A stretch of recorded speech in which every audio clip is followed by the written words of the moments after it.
Hey everyone, it's Tom here at Peak Resilient, and today I just want to go over a couple of key factors, especially things to consider when you're working out at home, trying to get into the best shape that you can with limited equipment, and things that you should just be considerate of, like training principles and stuff like that. And we're going to break it down slightly and just put it out there, plain and simple, exactly what you're going to have to do and what you need to do without overcomplicating it.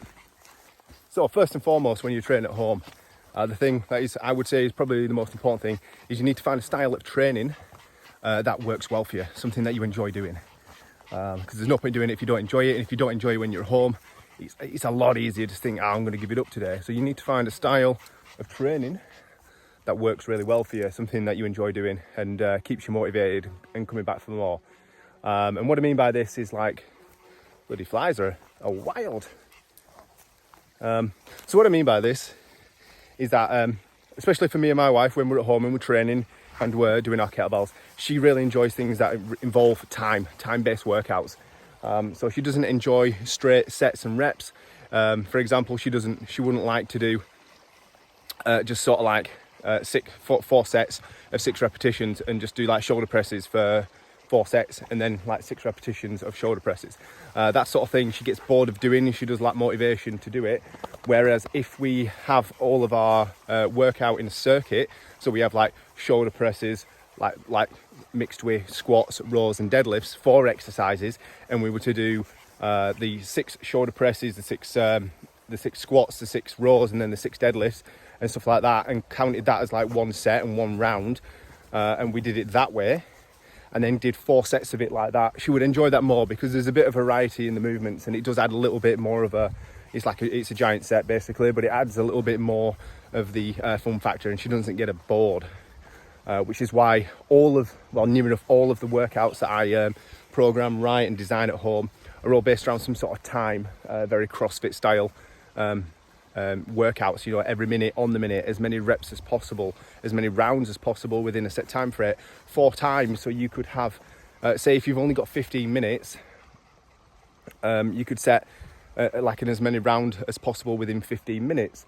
You could do sort of like the workout that I've just mentioned and do that as many rounds as you can. Don't have a set amount of rounds, just keep going till you either collapse or run out of time, one or the other. It just gives you that little bit of intensity. And then if you're to do 4 time, you could set yourself sort of like, say you did like 21 burpees followed by 21 swings, 21 squats, 21 deadlifts, and then you could do like high knees. You could do 30 high knees, just a variety of exercises that all come into the full body style of things.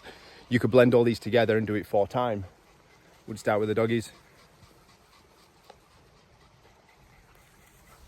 So you can blend all of this style together and see how long it takes you to do it. Record your time at the end of the workout on a bit of paper or a whiteboard, and then do it again in a couple of days and see if you can beat your time. That's another way, that's how you can progress that way. So there's a lot of different things you can do, but first and foremost, you need to find a style of training that works with you. If you are quite happy just doing straight sets and you find that motivating, then do straight sets. But if you're at home and you get a little bit bored of just doing straight sets, like I said before, just 4 sets of 6 repetitions on the shoulder press, if that doesn't work for you, do things that involve time, add a little bit of intensity, and you've got a timer on there, and it's a little bit of accountability, adds a little bit more fun to the workouts. Following on from the adding the fun factor to your workouts to keep yourself motivated, people might disagree with this, but the amount of reps don't matter. Don't focus on the amount of reps that you were doing. Say for myself, if I've programmed sort of like 8 repetitions or whatever, and it's far too light, because obviously when you've got a home gym or your home working out, you're not going to have a full gym setup. You're going to have a variety of weights. You might not have high enough weights, so you might need more volume and stuff like that. So the number doesn't really matter, and this goes for like any sort of aspect in training, whether you're strength training, hypertrophy training. The amount doesn't really matter. It does to a degree, because obviously when you start going down that, some things are going to attack the CNS, or it's going to be better for hypertrophy and things like that. So in repetitions respect for that sort of thing, that does matter to some degree, but you can still build muscle within the 5 rep range, and you can still get stronger within 12 rep range.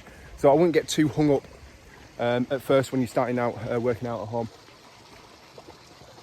Don't know what that one. When you're working out at home, I won't get too hung up on the amount of repetition that you're actually doing. The thing that is most important when it comes to working out at home, and obviously you've got limited equipment and weight, is the intensity, how much effort you're actually putting in. If it just says you're doing 8 reps of this, 8 reps of that, and 8 reps of this, and it's far too easy, obviously you need to add some more intensity. You need to find a way of making it a little bit harder.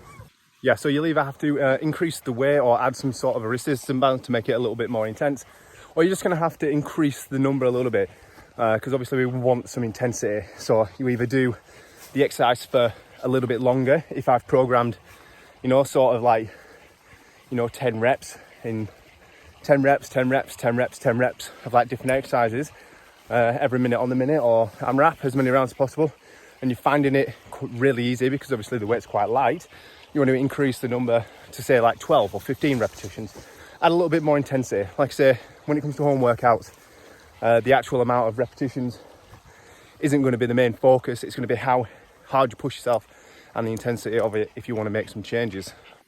And as for what you actually should train at home, I would highly recommend that majority of people, when they're doing kettlebell workouts at home, if you've got limited weight and stuff and time, or your schedule's a bit crazy, because I know as a busy dad and a business and dogs to walk and whatever, things like that, life does get in the way.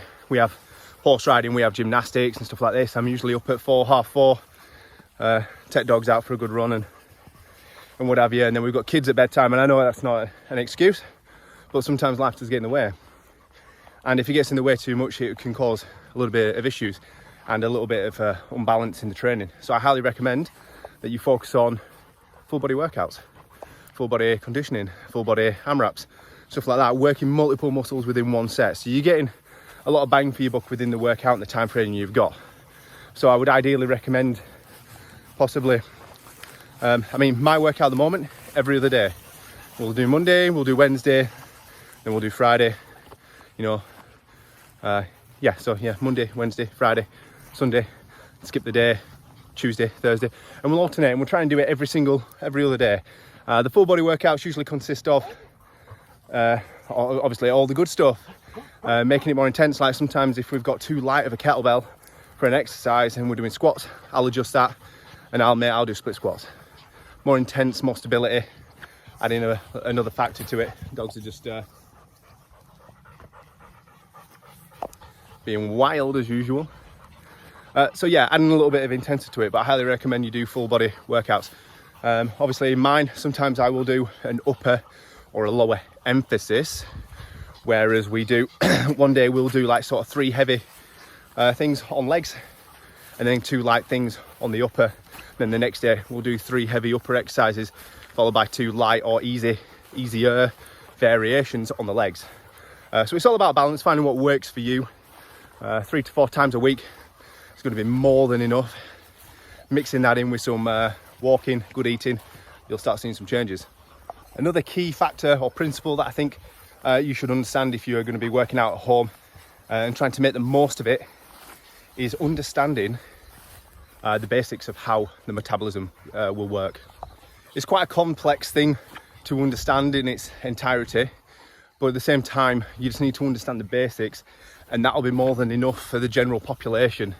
If you're diving into it, it becomes more science-based, and when you're really diving into it to try and figure it out, it's a lot higher level. The general public don't need to understand to that capacity of how the metabolism works. They just need to understand what they need to do. They need to know exactly how you do it, plain and simple. So I'm going to explain it to you. There is no diet or food that will boost metabolism at all, ever. No matter what you see on bloody BTTV, or what you see on any television program that tells you that you need to eat a certain diet to boost your metabolism. What a load of crap. Don't do it, don't listen to it. There's absolutely no food out there that'll do it. So how do we do it? Well, to be fair, what you need to understand first is that the metabolism will act at the level that is required from your body. So if you eat like crap, that doesn't take much processing. Obviously heavily processed foods, it just goes to waste in your body most of the time, and you don't do much exercise, and you don't eat high protein and you are constantly in a calorie deficit, you're not giving your body much to do. Even though you think you're doing something, you're not doing that much. So your metabolism will act slow. Some people genetically do have a higher acting metabolism, but these guys are usually what you don't see in the background. You know, fidgeters, they're always moving up and down, twiddling the toes, twiddling the thumbs, moving up and down at a desk, stuff like that. These guys are always moving. So that's why they could look, even though they're not doing much more than you, that's why they could have a faster acting metabolism. So what you need, so going back, what you need to understand is that your metabolism will act at what is required of your body day in, day out. If you're not doing much, or you're getting older, your metabolism will slow down. So we need to know how to counteract this. So, first and foremost, you need to build muscle mass. Muscle actually requires your body to maintain it. It has to break stuff down, proteins, carbs, fats. It needs to break things down in order to build, to help build muscle. The muscle actually requires some sort of effort, even though it's minimal, and people argue about it. Even though it's minimal, it's still a factor. If you were to have two people, one both weighing 100 kilos, one weighed 100 kilos, but he was fairly chubby and on the larger side, and then the other guy was 100 kilos, but he was muscle, that guy's going to have the faster metabolism every single time, because even at standing, muscle does require some sort of effort from your body to maintain it, which is why you want to be building muscle. People that say, well, I'm active and I walk every single day. I walk that all around these malls every single day, miles and miles and miles and miles. We'll walk this mall. And if I were to just do that with no strength training or hypertrophy training or build muscle and stuff like that, and I were to eat in a calorie deficit and just walk all the time to try and lose weight, I'd probably lose weight, but I would also be breaking down muscle mass as we go, because in a calorie deficit you don't build, you break things down. That's something else that you're going to have to understand. If you're in a calorie deficit, you're going to break things down. Now, that doesn't require much of your body, because you are breaking stuff down, you're losing muscle mass, you're walking, you're in a calorie deficit. It's actually, even though you're active, you're actually making it worse for yourself in the long run. So again, metabolism will slow down, especially with age. If you were to just be like 60 plus and you were walking all the time, you are going to be active. That is great for your overall health, but your metabolism will slow down. You will find it very, very easy to put on extra weight. So we need to build some muscle mass. Having that higher muscle mass amount will increase your BMR, and it will increase your metabolism. Next up is the food that you eat. Higher protein foods. Higher protein food. Proteins has the highest thermic effect, which means it requires more from your body to break this down, even though very minimal. Again, it's going to require your body to do something to break this food down and use and break them down into the building blocks to help build muscle. Next, the intensity of your exercise. If you just walk every day, it's very baseline exercise. It doesn't really get your heart pumping, blood flowing, body working. A little bit of intensity of your exercise, a bit of weight training, something to really get everything going, get everything moving, is going to help every single day, because your body doesn't repair at the time of it or overnight. Well, it does repair overnight, but a really heavy strength session with a lot of intensity will have effects the day after too. So constantly keeping that metabolism up and working. So combining all of these things together, so you've got your higher protein meals, stuff that requires your body to do stuff. You started building muscle mass and strength training. That's going to increase your metabolism. Eating the right foods is going to slightly help build your metabolism. And working on the overall intensity of your workouts are all things that are going to help towards increasing your metabolism. And then in turn, all these things are going to help maintain your body. So they're the few key principles. There are a few things obviously that factor in. There's a lot more to it than that. That will help or sort of have variables, but they're out of our control. Like your age, you can't really control that. But if you build muscle mass now, have that longer, your metabolism is going to stay a little bit higher. And one of the last things that is obviously out of our control is genetics. Unfortunately, there are some people out there who will naturally have a faster metabolism down to genetics, but it does only play a minor role, and it shouldn't discourage you from trying to increase your metabolism via exercise, building muscle mass, strength training, and doing all that good stuff. It's always going to be a benefit, so do that. Right, now let's touch on a little bit of what you should actually be eating during this time. Obviously, if you're at home all the time, you're working out at home, it's easy to maybe grab a snack here and there. which is fine in moderation. But majority of you, I don't follow a specific diet. I don't do bouncing around diets. I don't try loads of different things. I don't listen to stuff on TV. I'm a busy dad. We've got stuff to do, so sometimes meals go out the window and we sort of have what we have. But we do try to keep it relatively clean, and majority of it is meat based. So breakfast, you want to be looking to get as much protein in as you can, like eggs, you know, some bacon, turkey steaks might go a long way, and things like that. You know, keeping try to stay away from your heavily processed cereals and your shit and what have you. But yeah, try and keep your breakfast clean as possible, and try and get as much protein in as you absolutely can. Same with lunches. Again, you want to be looking at clean meats if you can, you know, chicken and like yogurts with a little bit of honey. Obviously your plain natural Greek yogurt is going to be spot on, stuff like that. Again, just staying away from heavily processed stuff. I don't follow a diet, and I don't really believe in all that. I just sort of eat within what I want, but I keep it clean. You know, jacket potatoes with tuna, jacket potatoes. I do like potatoes. I stay away from most carbs. I don't eat much rice. I don't eat pastas. I don't eat processed foods. And then for obviously like your teas, dinners, or whatever you call it, wherever you guys are watching from. Obviously, again, just chicken, steaks, pork steaks, clean meats, stuff like that. All that's going to be perfect. Have that as majority, and then I usually have a majority of proteins of meats and eggs.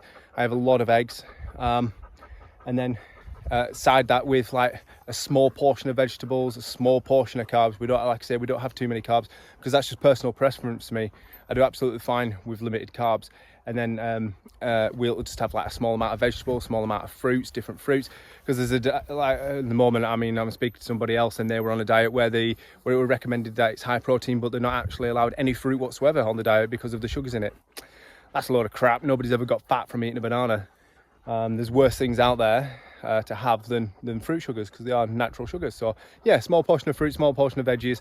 Like I said, just keep it pretty simple, and we have as much protein out of the meat and eggs as we can. That's it. Pretty simple, pretty basic. I don't really follow a meal plan. I don't prep. We just cook as and when. We just keep it pretty simple, to be honest. What you're aiming for with your protein as well, you sort of want to aim sort of like pound per body weight. You know, if you weigh yourself and you're about 150 pounds, you want to be hitting at least 150 grams. But it's here or there. You know, you don't have to hit that every day. You can have a little bit less one day and a little bit more the next day and stuff like that. It's all an average over the long term. There's no miracle or magic like short-term gains when it comes to diet and building muscle. It's about long-term gains. You need to be in it for the long haul. So if you make a couple of mistakes here and there, or cock up, or eat too much and not enough, don't worry about it. Honestly, don't sweat it at all. It's life. You can't change that. So just consistency over time and get the right amounts. Now, when it comes to sweet stuff and snacks, I like a biscuit. I do like a biscuit. So again, we have these in the house, but we do have them in moderation. Usually have them with a bit of a brew, or after tea, lunch, dinner, whatever you guys call it. But yeah, we do have them, but we have them in moderation. We don't pig out on them. Occasionally we'll have sweet stuff in the house, but again, moderation, we don't pig out on them. And it is a treat. We don't eat out much. We don't have takeaways or fast food that much. We try to eat at home and make it all ourselves. So that's basically it. That's if you're a busy person and you're working at home. That's basically, just stick to the basics. Since I started training like 20 odd years ago, that's the one thing that's remained consistent throughout. Nothing's ever changed. The diets have come and gone. The fads have come and gone. Stick to the basics, honestly. Stick to the basics. High protein, healthy fats, and it's up to you whether or not you want to go high carbs or minimal carbs. But we like I say, just keep it basics. We eat as much chicken and steak as we can. We have a lot of eggs. We work within our calories, and then we just go from there. We add fruits and a small amount of vegetables in here and there and stuff like that, and we stay away from the processed stuff, and we do it all in moderation. Keep it simple. And last but not least, you need to find something or someone or something to keep yourself accountable. When you're working out at home, it's so easy just to call it a do for the day and not really do much more. You need to find something to keep yourself accountable. Like, why are you doing it? You know, who you try to prove an example to. For me, it's like the kids, and obviously I want the kids to see a good example. I want to set a good example for them too. I want to see them that working out does have its benefits. It's good for long-term health and stuff like that. I don't want them to see people just sat inside on the computers all day, every day, or just eating shit all day, every day, and getting chunky monkeys. Do you know what I mean? It's just not good for long-term health. So for me, why I do it is to try and set a good example for my kids, so that hopefully they'll carry that on. And obviously, when me and my wife get older, I want to be able to lift the kids up, and when we have grandkids, I want to be able to do the same. I don't want to be chair or bed bound. I want to be able to move. So picking your training philosophy helps, goes a long way for keeping yourself accountable. Yeah, and that's why we do it. So you need to find something like that to keep yourself accountable and motivated to do more. And to add on to that sort of train of thought there about accountability, you need to decide what you want to actually gain from your training as well. That's something that a lot of people overlook, because they just do what they've seen in a magazine or on TV, or what somebody else has told them is going to be great for them. But you need to decide what you want. What do you want to gain from it? Like, going back through my training, I started out wanting just to get as big as possible. I was 18, 19, I wanted to get as big, as muscly as possible. And then we progressed into strength training and focused a lot more on strength, because I wanted to lift and squat, deadlift as much weight as possible. And then I tried my hand at Olympic lifting, because I wanted to see what it would like to be like able to clean and squat and do you know what I mean, do snatches under the bar and stuff, and try my hand at Olympic lifting. But ultimately, as I've got older, now 30 and a half, well 35, as I've got older, it's about moving well, just being strong enough to lift the kids up. I don't want to go all out, balls to the wall, squatting as much weight as I can. It comes with a risk of injury, as all sports do. So for me now, training, I do it because I want to be able to move well, I want to be able to run, I want to be able to lift the kids.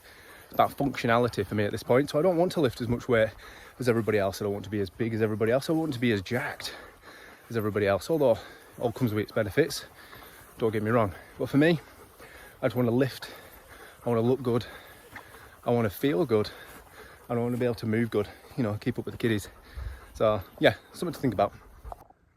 Yeah, so that's pretty much it. Like I say, we don't do anything fancy, so we'll do a quick recap on everything. That all you need to do if you want to get in shape at home, this goes for men, women, anyone else. If you want to get in shape at home, like the key principles that you just need to follow and stay true to for a consistent amount of time. There's no short-term gains. Consistency as possible over time is where your actual results are going to happen. Obviously, you want to train with some intensity. Do you know what I mean? Have something. Reps don't necessarily matter. It's all about the effort that you put in to what you get out. Diet, you want to eat it pretty clean. Again, everything in moderation, high protein. For me, low carbs and healthy fats, and a small amount of biscuits and stuff like that. Finding something that motivates you, keeps you accountable, something that you know that you want to work towards, is always a great thing to have. Picking your style of training, something that, again, makes it fun for you, something that you want to get up and do every single day, all part of it. And if you do all the things that we've mentioned in this video, I can guarantee you my hay fever's going wild. I can guarantee you that you're going to start seeing changes. You're going to become healthier, you're going to become fitter, you're going to move better, you're going to look better. And all of these things over time is what's going to compact and make an absolute positive change within your life. So it's nothing too fancy at all. There's no magic diet, no magic workout, no magic program. It's all about consistency over time and doing all these little changes and all these little things that add up to one massive thing. You know, training right, training consistently, eating a relatively decent diet, something like that, holding yourself accountable, finding motivation. All these things are all going to add up and compound to one big change. So I can promise you, if you stick to these and you do it for a long enough period of time, you will see some absolute amazing changes. So that's it for this video. Yeah, we'll catch you in the next one.